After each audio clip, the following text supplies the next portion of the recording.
Boa noite, pessoal, tudo bem? Vamos dar início aí mais um estudo, nessa quinta-feira abençoada, aproveitando aí para a gente estudar um pouco de Evangelho à luz da doutrina espírita, elevando o nosso pensamento ao Cristo, pedindo a espiritualidade amiga que possa nos envolver com amor, com a luz, com a paz de que necessitamos para seguir em frente. Senhor, dá-nos o necessário, dá-nos o entendimento e a paz. Acima de tudo, a perseverança, a fé e o amor. Permite, divino amigo, que possamos seguir os teus passos iluminados, mesmo de queda em queda, de falha em falha. Ajuda-nos, Senhor, a melhorar, a aprender, a amar e a transformar o nosso coração em vibrações de amor, de paz e de trabalho em teu nome. Enche o nosso espírito, dá força aos nossos propósitos do bem, fortalece a nossa alma e caminha conosco hoje e sempre. Que assim seja, graças a Deus. Boa noite, pessoal, boa noite a todos, que Jesus nos abençoe, que a gente possa iniciar o nosso estudo de hoje, estudo de Evangelho, pedindo aí ao Cristo que a gente possa aproveitar esse tempo, aproveitar esse momento de estudo, aproveitar aí mais uma oportunidade de melhora, de transformação espiritual. Lembrando que nós estamos estudando o Evangelho de Mateus, nós estamos no capítulo 22 do Evangelho, nós estamos falando aí de algumas parábolas de Jesus, seguindo a ordem.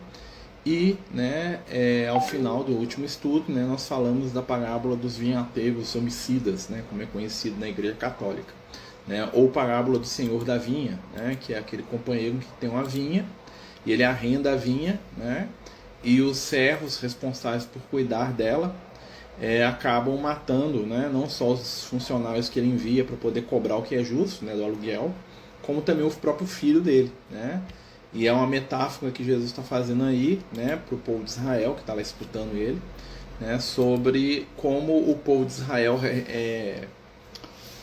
não escuta, e renuncia à ajuda espiritual que é enviada de tempos em tempos.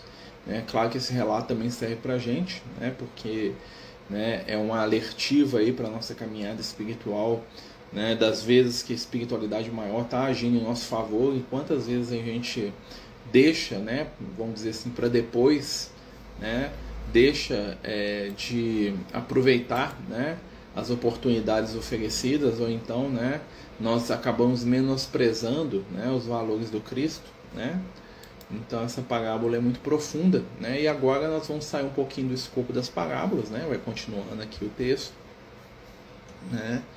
E agora nós vamos entrar em outra parte, que é a continuação dessa conversa. Jesus está lá ensinando, E ele termina a parábola. Nós vamos aqui para o versículo 15, Vamos só contextualizar, pessoal. Jesus está lá no templo, normalmente no átrio dos gentios, ou seja, a parte exterior do templo de Israel, que onde era granjeada a entrada de todas as pessoas, Algumas partes do templo só podiam homens, outras partes do templo só podiam homens de origem judaica, ou judeus, israelitas, E Jesus ele está aqui no átrio do templo, E ao mesmo tempo, ele continua o ensinamento dele, E ele fala agora, vai falar, enquanto ele vai falar, os fariseus e os doutores da lei vão se aproximar deles, para começar, a tentar pegar ele, vamos dizer assim, com os jogos de palavras que eles utilizavam na época, Vamos ver lá, olha só. Então, retirando-se os fariseus, ou seja, quando Jesus fala as parábolas lá sobre o abandono que eles tiveram diante das questões espirituais, então os fariseus eles se afastam um pouco, consultaram entre si como o surpreenderiam em alguma palavra. Então os fariseus, os doutores da lei ali, se reuniram, à parte ali, num cantinho, pensando o que eles poderiam falar para poder pegar Jesus no pulo, para poder pegar Jesus de jeito. Gente, lembrando aí quem está chegando, boa noite, nós estamos estudando o Evangelho de Mateus, capítulo 22, a partir do versículo 15, Quem quiser comentar, perguntar, participar, né? Por favor, tá? Fiquem à vontade, viu, meus amigos? Muito bom quando as pessoas participam, né? Senão a gente fica falando sozinho aqui, às vezes dá até um desânimo na gente, mas, né, vamos confiando. Enviaram-lhe os seus discípulos com os herodianos, né? Então os fariseus, né, aqueles mais velhos, né, eles se reuniram e eles mesmos, né, não quiseram se expor diante de Jesus, não. Então eles enviaram os seus discípulos e os herodianos. Quem eram os herodianos? Os herodianos eram um grupo, né, que, vamos dizer assim, era um grupo de funcionários do templo ligados ao rei Herodes. Vamos lembrar que o rei de Israel na época de Jesus era o Herodes, né, chamado... era um membro da família Herodes, né? Herodes era um sobrenome, né? E nessa época era o famoso Herodes Antipas, né? O Herodes Antipas, famoso por ter mandado cortar a cabeça do João Batista, ele que era o rei de Israel, né? E lá no templo, né, ficavam funcionários dele, né, para poder vigiar. Então o que eles fizeram? Os fariseus chamaram seus discípulos, mandaram eles perguntar alguma coisa para Jesus, com o intuito de que os herodianos escutassem, né? E se Jesus falasse uma bobagem, eles fossem lá denunciar Jesus para os romanos, né? Vamos lembrar que o Herodes era o rei, né? Mas a Israel de fato, né, pertencia, né, como colônia, como, né, ocupado, né, pelo Império Romano. Quem mandava de verdade era o governador romano. O Herodes era um rei, ele tinha um certo poder, né, desde que não ultrapassasse a autoridade dos romanos. Era meio que um rei postiço ali, né? Então o Herodes, ele tinha um poder limitado. Então os herodianos eram os puxa-saco do Herodes, vamos dizer assim, para a gente entender de uma maneira mais simples aí o raciocínio do texto. Então, né, eles reúnem essas pessoas, né, enviaram seus discípulos com os herodianos, dizendo, né, agora eles vão fazer a pergunta: Mestre, bem sabemos que és verdadeiro, e ensinas o caminho de Deus segundo a verdade, e de ninguém se te dá, porque não olhas as aparências dos homens. Né? Então eles viram para Jesus, dão uma puxada de saco, né? Falam assim: nossa, eu sei que é o cara verdadeiro, né? Que fala de Deus, né? Que é um cara aí que não tá nem aí para a opinião dos outros, né? Né? E com os herodianos de lado, né? Dize-nos, pois, então, que te parece? É lícito pagar o tributo a César ou não? Né? Então, olha só. Né? Então Jesus está lá no templo, no meio da multidão, né?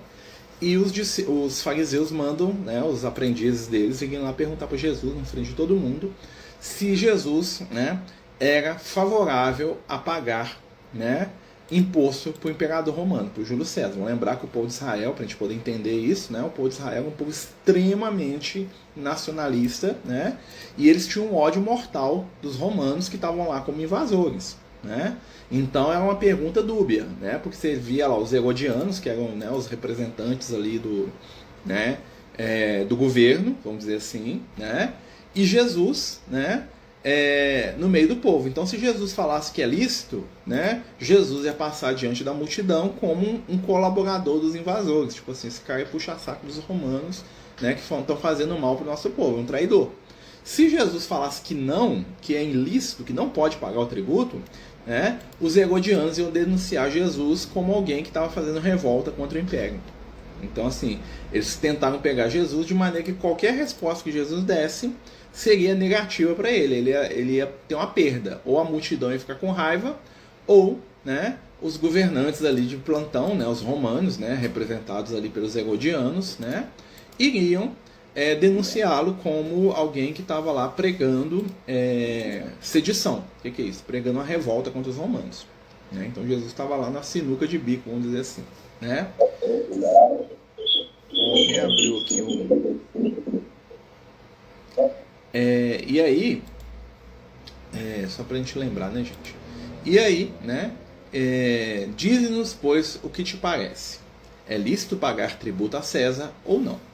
Então eles tentaram pegar Jesus aí de jeito. Jesus, porém, conhecendo a sua malícia, disse: por que me experimentais, hipócritas? Né? Por que ele está falando hipócrita? Porque todos eles pagavam. Né? Todos eles estavam falando isso, falavam mal dos romanos, mas fazia tudo que os romanos mandavam. Né? Todos eles diziam, né, mal dos romanos, falavam que os romanos eram invasores terríveis, eram invasores, né, que prejudicavam o povo de Israel, aquela coisa toda, mas, né, faziam tudo que os romanos mandavam. Né? Por isso que eles são hipócritas, estão falando ali para pegar ele no pé. E aí o que Jesus fala? A famosa, né? Fala assim, mostrai-me a moeda do tributo, ou seja, me mostra o dinheiro, né? A moeda que era utilizada para pagar o imposto, né? Vamos lembrar, né, que na época de Jesus a moeda era o denário, né? Mas também tinha o dracma, né? O dracma era uma moeda, né, que era utilizada, vamos dizer assim, pela população em geral, né? E o que acontece, né? Essa moeda, ela também tinha um valor, né? Mas, né, do ponto de vista dos romanos, o que valia mesmo, né, a moeda que era importante, vamos dizer assim, né, era a moeda romana, tá? Era o denário, né, que veio o denário, né, que representa um dinheiro, né? Então ele fala assim, apresentaram-lhe um dinheiro, na verdade um denário, essa é a tradução, tá, gente? Né? Para quem está chegando agora, gente, nós estamos estudando o capítulo 22 do Evangelho de Mateus, tá? Nós vamos falando um pouquinho sobre ele aí. Quem quiser perguntar, falar, participar, é muito, muito, muito, muito bem-vindo. Tá bom, gente? De verdade. De coração mesmo. Muito bem-vindo. Né? Então vamos lá. Mostrai-me a moeda do tributo. E eles lhe apresentaram o dinheiro. Fala assim, ó, tá aqui. Né? E disse-lhe, de quem é esta efígie, ou seja, a imagem, o desenho que está na moeda, e esta inscrição? Disseram-lhe eles, de César. Né? Ou seja, quem que estava lá representado na moeda? César, o César da época, né? César também era um título, né, gente? Tirando o Júlio César, que foi o primeiro que tinha esse nome mesmo de nascença, né? Depois que ele morreu, César virou um título, né, dos imperadores romanos. Todos os imperadores romanos eram chamados de César, tá? Era um dos títulos do imperador, tá? Assim como todos os reis de Israel nessa época eram da família Herodes, né? Então eles eram parentes. Né? O César aqui era o Tibério, tá? O imperador romano chamado Tibério, né? Eles apresentaram e disseram, de quem é essa esfinge e essa inscrição? Jesus perguntando. Disseram-lhe eles, de César. Então ele lhes disse, dai, pois, a César o que é de César, e a Deus o que é de Deus. Né? Essa frase de Jesus é muito interessante porque ela tem alguns aspectos aí espirituais muito profundos. Né? Qual que é o primeiro aspecto espiritual? Jesus vai inaugurar uma coisa que na época dele não tinha. Sabe o que é? Jesus vai ser o primeiro que vai falar da separação entre a religião e a política. Né? Então, dar a César o que é de César, ou seja, atender os compromissos políticos sociais da sua nação, e dar a Deus o que é de Deus. Jesus estabelece ali uma separação entre os princípios espirituais e os princípios religiosos. Né? Porque sempre que os dois se misturam, nós vamos ter ali, infelizmente, né, comportamentos e situações, né, que vão ser foco de desequilíbrio, vão ser foco aí de, né, situações que não vão dar muito certo, né? Porque a religião, o que ele estabelece? Olha, né, o tributo pertence a César porque o César é o imperador. Né? Querendo ou não, gostando ou não dele, ele, por direito, né, seja adquirido, conquistado, qualquer coisa que for, ele é o imperador, dá. Né? Então dá a ele o que é dele. Desde que não haja conflito com as coisas de Deus. Né? E eles, ouvindo isso, maravilharam-se e deixando se retiraram. Né? Então os fariseus, né? Jesus deu uma resposta de filosofia, né? Um raciocínio muito profundo, né?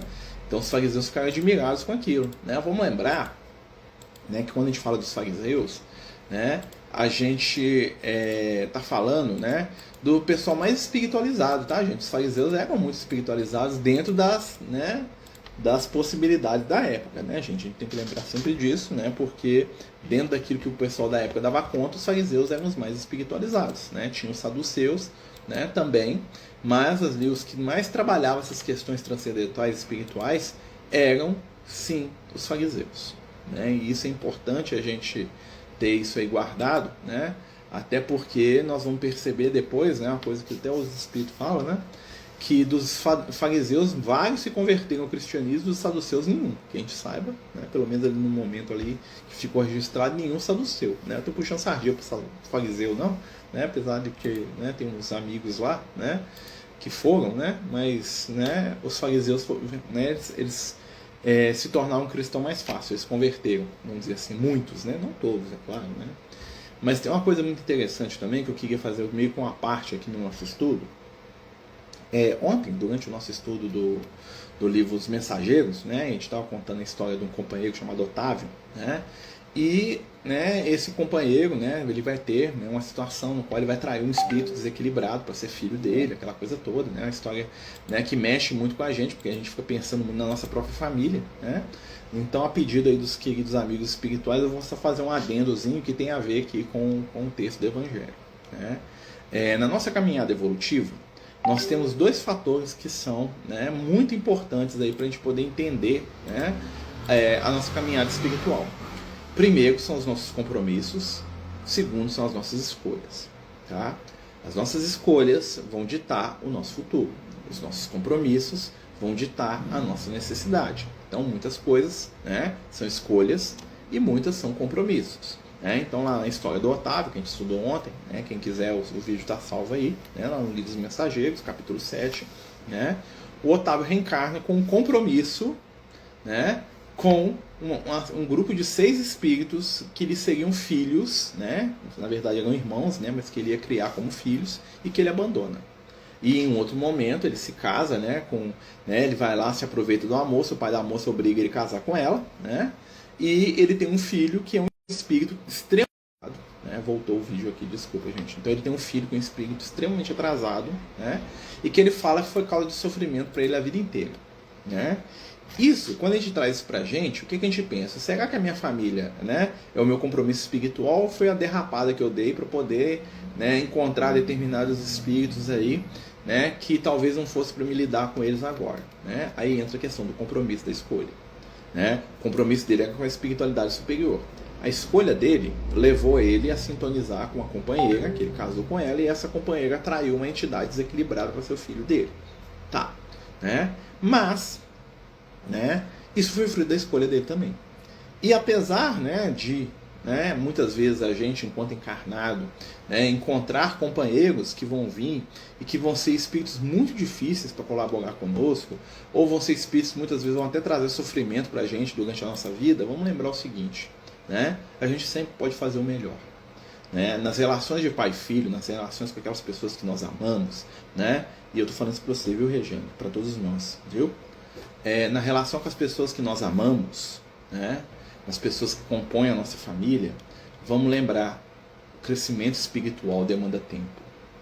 E mesmo espíritos muito atrasados, né, terão sim oportunidade de crescer e de melhorar. Então aquele companheiro que ficou encarnado lá com o Otávio, alguma coisa ele aprendeu com ele. Né? Claro que o relato do Otávio está cheio de tristeza pela própria falha, né? Então talvez ele não possa ter avaliado aquilo em profundidade.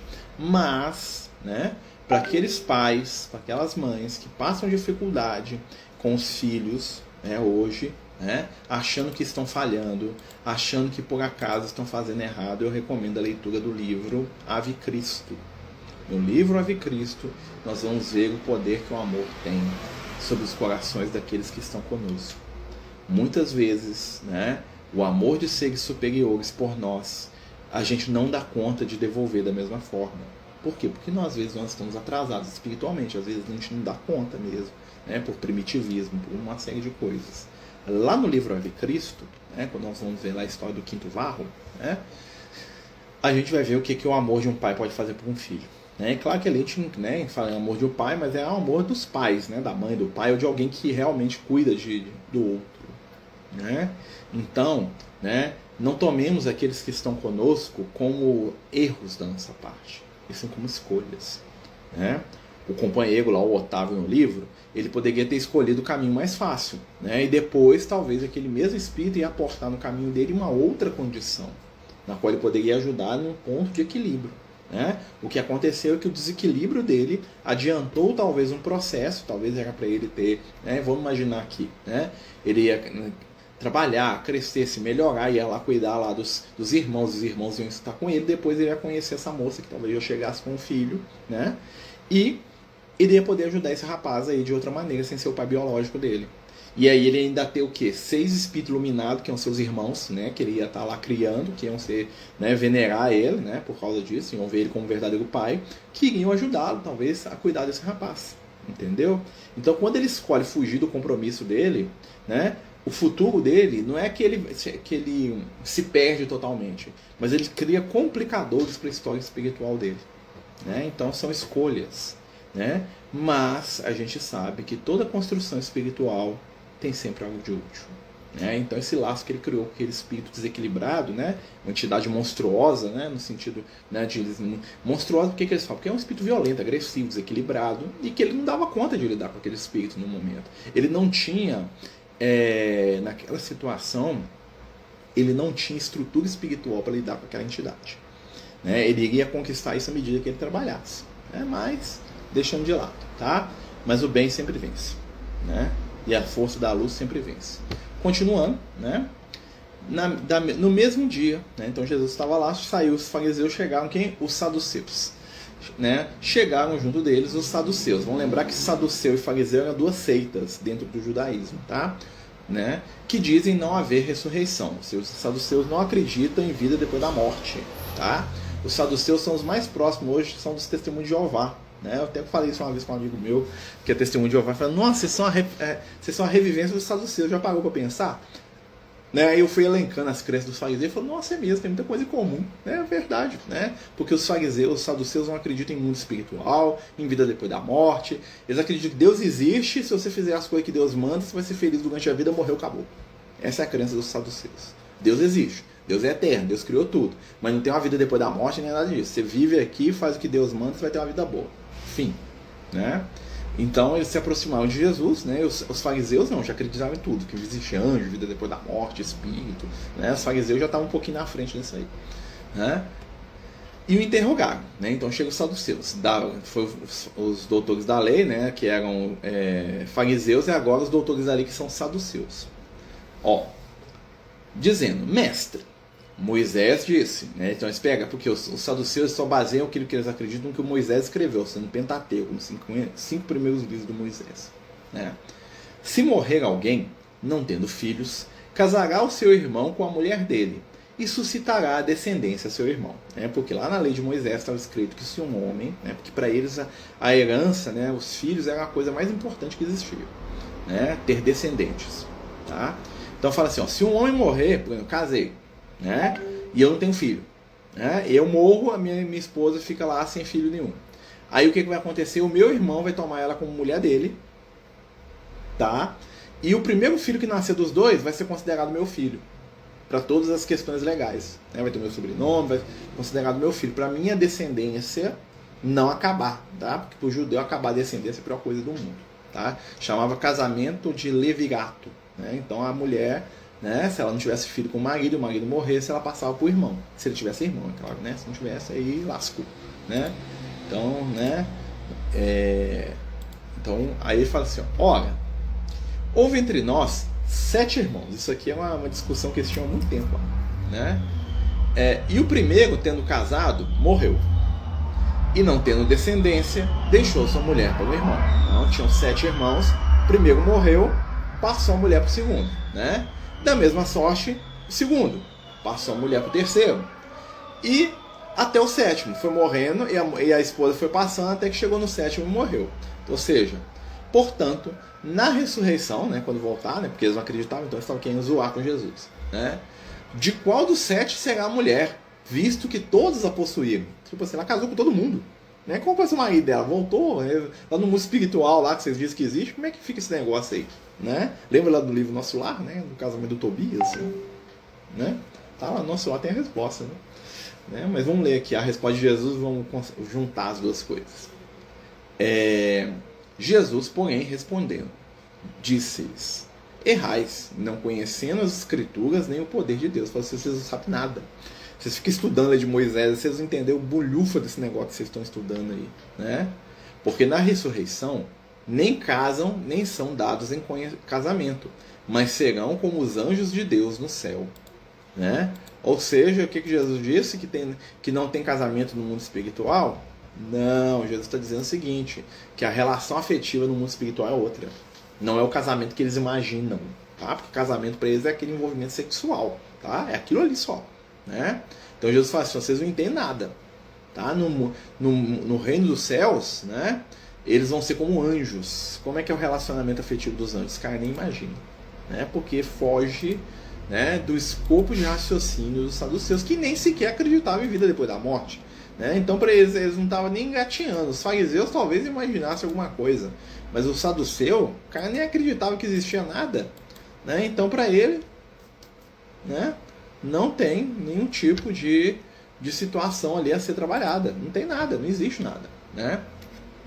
E acerca da ressurreição dos mortos, não tendes lido o que Deus nos declarou, dizendo. Então Jesus pega o Antigo Testamento e faz uma, né, e cita o Antigo Testamento para o pessoal que não acredita em vida depois da morte, né, que é os saduceus. Aqui, ó.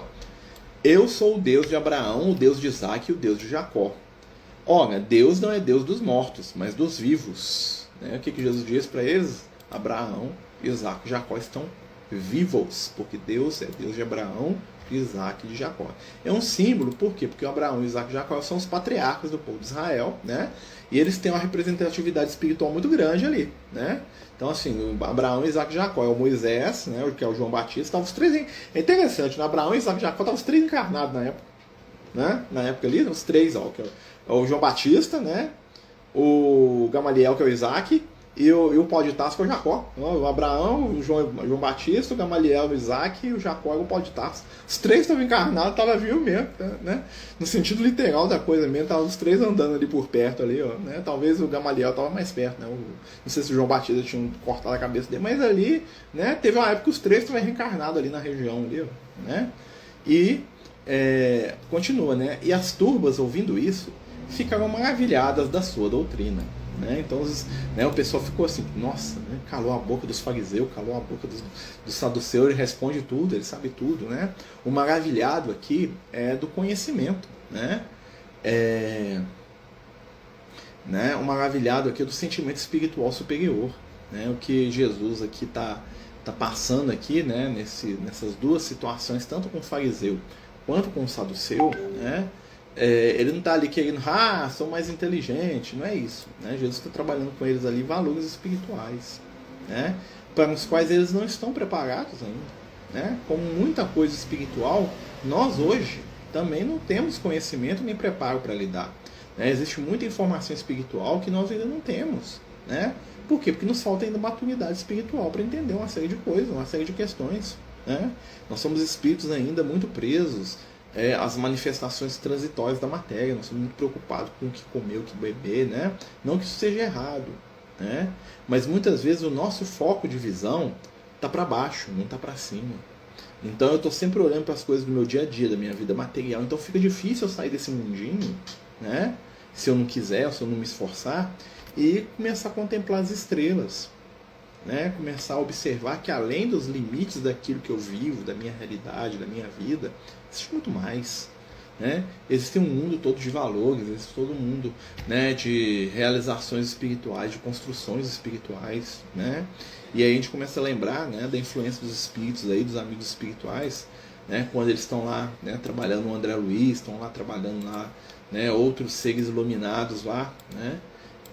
Dizendo pra gente, né, dos nossos compromissos espirituais, né, que não são compromissos de dor, não são compromissos de dificuldade, nem de prova, nem de, né, coisas, né, terríveis, não, são compromissos amorosos, gentis. Né? A espiritualidade, ela está esperando, né, o nosso despertar há muito tempo, né, muito tempo mesmo. Né? Já está chegando a hora da gente acordar, né, para os verdadeiros valores espirituais da vida, né? Sair ali da onda, né? Da raiva, do ressentimento, da amargura, né? Do medo, né? E aí o que acontece? Aí vai chegar um fariseu, né? Um doutor da lei que vai começar a sintonizar com Jesus. Olha só, vou continuar aqui. Ó. E os fariseus, ouvindo que ele fizera emudecer os saduceus, que tinham essa disputa, um queria ganhar do outro. Né? Tomaram lá, Jesus deu não sei, né? Então era assim, né? Eles não gostavam de Jesus, mas quando Jesus fazia o adversário deles, né, passar vergonha, eles achavam bom. Né? Então eles reuniram-se no mesmo lugar. E um deles, doutor da lei, interrogou-o para experimentar. Esse doutor da lei aqui é o Nicodemos, tá, gente? É o mesmo que vai procurar Jesus depois de noite. Tá? Então ele foi lá perguntar para Jesus para ver o nível de sabedoria de Jesus. Esse aí já estava começando a ficar interessado no Cristo. Depois vai virar discípulo, né? Mas ele começa aqui. Mestre, qual é o grande mandamento da lei? Isso também é uma questão que estava lá dentro do judaísmo, né? Tinha um filósofo judaico, né, um grande rabino chamado Hilel, né, que fizeram essa mesma pergunta para ele. Jesus vai dar a mesma resposta que o Hilel dá, tá? E isso vai deixar o fariseu maravilhado. Por quê? Porque esse fariseu é da escola do Hilel, ele foi aluno do Hilel. Então o Hilel é um cara assim, muito famoso, mas o povão não conhecia os ensinamentos dele assim, né? Um povão simples. Jesus era um cara simples. Então esse fariseu, quando ele escuta Jesus falando que o mestre dele ensinou para ele, o Caim doida com Jesus. Fala, nossa, esse cara é o Messias mesmo, né? Mas vamos ver aqui, ó, né? Então ele vai perguntar para Jesus, mestre, qual é o grande mandamento da lei? Na verdade, o que ele está falando é sintetiza os 10 mandamentos, é isso que está pedindo, né? E Jesus disse, amarás o Senhor teu Deus de todo o coração, de toda a tua alma e de todo o teu pensamento. Este é o primeiro e grande mandamento. Ou seja, ele resumiu os 10 mandamentos em um, né? E o segundo, semelhante a este, é: amarás teu próximo como a ti mesmo. Deste mandamento dependem toda a lei e os profetas. E por que o Nicodemos vai cair para trás? Porque foi igualzinho que o Hilel falou quase 30 anos antes. O Hilel estava construindo uma casa, né? Ele era uma pessoa humilde, tá? Ele é um avô do Gamaliel, para quem não sabe, né? Então o Hilel era um sábio, ele estava construindo uma casa porque ele era pobre, né? Mas ele era muito inteligente, então ele virou um rabino muito famoso, né? Então ele estava no telhado da casa construindo lá, né? Batendo né? Colocando as telhas na casa, e chegou um estrangeiro, né? Que tinha ouvido falar da fama dele, né? E o Hilel lá construindo a casa, e o cara falou assim, eu queria estudar com você. O Hilel falou, não tem tempo não, estou fazendo minha casa, né?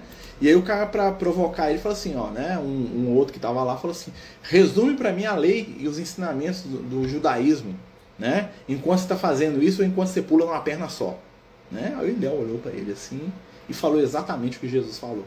E o Nicodemos, que era um jovenzinho na época, ele estava lá e escutou. Entendeu? O Nicodemos estava lá estudando com o Hilel, ele escutou o Hilel falar exatamente isso, ó, amarás o Senhor teu Deus com todo o teu coração, de toda a tua alma e de todo o pensamento. Este é o primeiro e grande mandamento. E o segundo é semelhante a este, amarás o teu próximo como a ti mesmo. Destes 2 mandamentos dependem toda a lei e os profetas. Aí nisso aqui, gente, o Nicodemos endoidou. O Nicodemos falou, esse cara é o Messias, porque ele fala igualzinho meu mestre. Né? Jesus, ele repetiu na íntegra o ensinamento que só o Nicodemos e uma meia dúzia de velho ali, né, que estava ali na hora, sabia.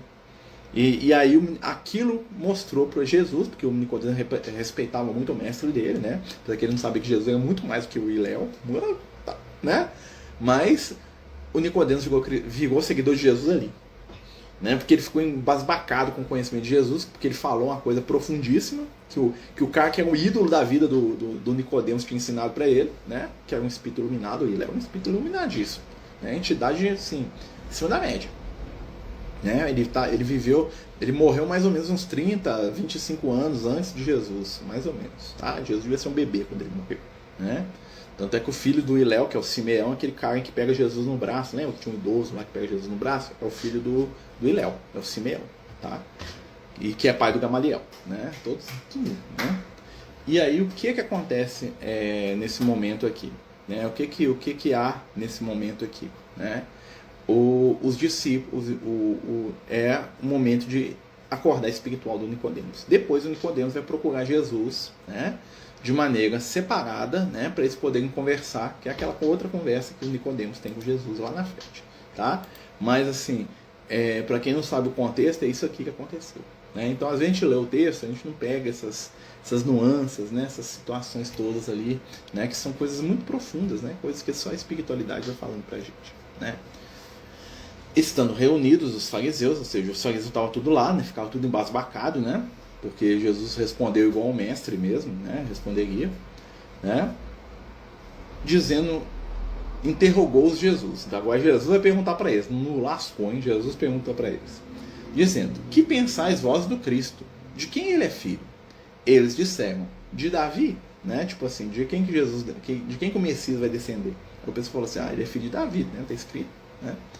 Disse-lhes ele, como é que então que Davi em espírito lhe chama Senhor, dizendo, disse o Senhor ao meu Senhor, assenta-te à minha direita, até que eu ponha todos os teus inimigos por escabelo dos teus pés. O que isso quer dizer? Né? O Davi, num dos textos lá que ele escreve, né? Ele relata que ele tem uma visão que ele vê o Messias, né? E que ele vê Deus conversando com o Messias, ele acha que é Deus, né? Que fala assim que o Messias vai receber toda vamos dizer assim, o planeta todo está debaixo do controle do Messias. Basicamente é isso que o texto quer dizer. Tá? Esse cabelo quer dizer que está debaixo do pé, abaixo da autoridade, tá bom? Então, o que Jesus está falando para eles? Fala assim, mas como é que o Messias é filho de Davi se o Davi viu eles antes dele nascer? Jesus está dando para eles a ideia de... Olha o que Jesus está falando com os fariseus. Jesus está ensinando os fariseus sobre vida antes da morte. Ou vida antes do nascimento. Né? Ele está falando de transmigração espiritual. Está falando assim, olha, como é que Davi viu quem vai ser filho dele, ou quem vai ser descendente dele, né? Porque, né, depois de lá, né, na verdade, metade do povo de Israel naquela época devia ter algum sangue do rei Davi, né? Porque o rei Davi teve um monte de esposa, né? Então, assim, era até difícil saber quem não era descendente do rei Davi. Era muita gente mesmo. Então, isso aí é meio generalizado, tá? Mas, o que Jesus está falando com ele? Davi sabia de alguém que ia vir depois dele. E viu essa pessoa. Ou seja, Jesus está falando que o Espírito existe antes de nascer. Entendeu o que Jesus está querendo ensinar para os fariseus? Porque os fariseus são mais espiritualizados. Então Jesus estava investindo alguma coisa neles ali. Né? Ao contrário dos saduceus, que eles não tinham nem essa base. Né? Se, pois, Davi lhe chama de Senhor, como é seu filho? Então como é que... Né? E ninguém podia responder-lhe uma palavra. Nem desde aquele dia ousou mais alguém interrogá-lo. E aqui acaba o capítulo 22 do Evangelho de Mateus. Né? Olha só o que Jesus, né? Jesus travou a cabeça deles. Falou assim, ó, né? Se o Messias, né, é descendente do rei Davi, como é que o rei Davi viu ele? Séculos antes do Messias nascer. O que isso quer dizer? Que o Messias já existia num mundo, né, num mundo espiritual antes de renascer como filho de Davi. Então, com um bom entendedor, como eram os doutores da lei, Jesus está falando de vida antes, né, da encarnação, ele está falando de evolução, ele está falando de reencarnação, porque o Messias encarnar num corpo, né, para ser descendente biológico, vamos dizer assim, do Davi, que é no caso de Jesus ali no momento, né, ele é um das centenas de descendentes, né, do rei Davi. Tá? O pessoal fala assim, Jesus, filho de Davi, descendente de Davi, é ele metade de Israel. Tá? Então, assim, não é muito especial se descender do rei Davi, não, tá? Mas é uma coisa, né? Tinha, né? E o rei Davi também estava ali do lado na hora, né? Que é o Judas Iscariotes, né? Tava lá do ladinho de Jesus, todo mundo, né? É interessante, né? Quando a gente pensa, né, nessas situações todas e a gente vai conectando a informação, né? O Simeão que pegou Jesus nos braços é o mesmo que ensinava o Evangelho nas catacumbas. Não, Simeão morreu quando Jesus era criança, ele já era um idoso quando Jesus, né? Esse Simeão é diferente do Simão, tá? O Simão que ensinava, né, era outra pessoa, tá? O Simão que ensinava era outro companheiro, tá? Esse Simeão aí, ele já era muito velhinho, ele era filho do Iléu, né? Essa ideia era pai do Gamaliel, né? O Gamaliel já era um idoso. O Gamaliel, na época que o Paulo vai lá ser preso, aquela coisa toda lá, né? O Gamaliel já era um idoso, uns 70 anos, né? O Simeão é o pai dele. Então, quando Jesus era bebê, né? Então, o Gamaliel devia ter os seus 30, devia ter uns 35 anos quando Jesus era bebê. E o pai dele, que é o Simeão, né? Já era um idoso já. Então, tanto é que ele fala assim, pode deixar morrer, Senhor. Então, Simeão, pelo que se sabe, ele morre meses depois. Entendeu? Depois que ele pega Jesus no colo ali, não passa 2, 3 meses ele desencarna. Né? Então são espíritos diferentes. Né? Esse que ensinava o Evangelho na catacumba é outro. Né? É outro companheiro espiritual. Né, meus amigos? Nós estamos aqui estudando o Evangelho de Mateus. Né? Na verdade, terminamos o capítulo 22 do Evangelho. Né? A gente, né, se alguém tiver alguma questão, alguma dúvida, alguma pergunta, né? Por favor, né? Que a gente já está chegando ao termo do estudo, né? Eu tenho 40 minutos aqui, né? Nosso objetivo é estudar, né? E não adiantar, né? Ficar perdendo o tempo do pessoal, né? Então a gente está aqui e se alguém tiver alguma questão a mais, né? Nós vamos respondendo, senão a gente vai terminar o estudo. Lembrando, gente, que amanhã, né? Nós temos tratamento espiritual, tá? Lembrar a todos aí que nós precisamos aí da ajuda de todos aí para o tratamento. né? E outra coisa, a gente, né, já está aí na campanha da nossa sexta do mês, né, que vai ser na semana que vem, sem ser sábado agora, no outro, tá? Quem puder nos ajudar aí com qualquer tipo de alimento é muito, muito, muito bem-vindo, né? Quem quiser conhecer o trabalho, né, no dia 23, conferir se é isso mesmo, né? Dia 23, nós vamos estar lá no Francisco de Assis, né, às 8 da manhã para entregar a cesta desse mês. Quem quiser ir lá conhecer vai ser muito bem-vindo. Sem ser esse sábado agora, no outro, tá? Pessoal, no mais, né, boa noite, né, o estudo vai ficar salvo aqui, né, que a gente possa aí trabalhar a luz, a paz, o entendimento, né, e que amanhã, né, a gente possa participar do tratamento espiritual às 8 da noite, né, todo mundo convidado aí, quem puder, já vai nos ajudar demais, né, vamos fazer a nossa prece, né, agradecendo a Jesus pela oportunidade do estudo, do aprendizado e da luz, pedindo ao Cristo que esteja conosco nas oportunidades de entender, de amar e de sentir. Ajuda-nos, Mestre, dá-nos a paz, o entendimento. Abençoa os nossos lares, enche os nossos corações de boa vontade, de carinho e de esperança. Caminha conosco, nos ensina sobre paz, nos dá o entendimento sobre a luz. Ajuda-nos a trabalhar e servir em Teu nome, a estender nossas mãos aos que precisam, e fica conosco, hoje e por todo sempre. Que assim seja, graças a Deus. Então, meus amigos, estamos terminando aqui o nosso estudo de hoje, né? Amanhã, né, às 8 da noite, temos nosso tratamento espiritual. Fiquem todos com Jesus, muita paz, muita luz, e o estudo fica salvo aqui no Instagram. Até mais. Os Amigos do Caminho apresentam sua primeira obra literária, Versos do Caminho, uma compilação das mensagens do nosso amigo espiritual Lucas. À venda pelo WhatsApp 31 98827 3218. Toda a renda será destinada para o projeto Neurodiversos.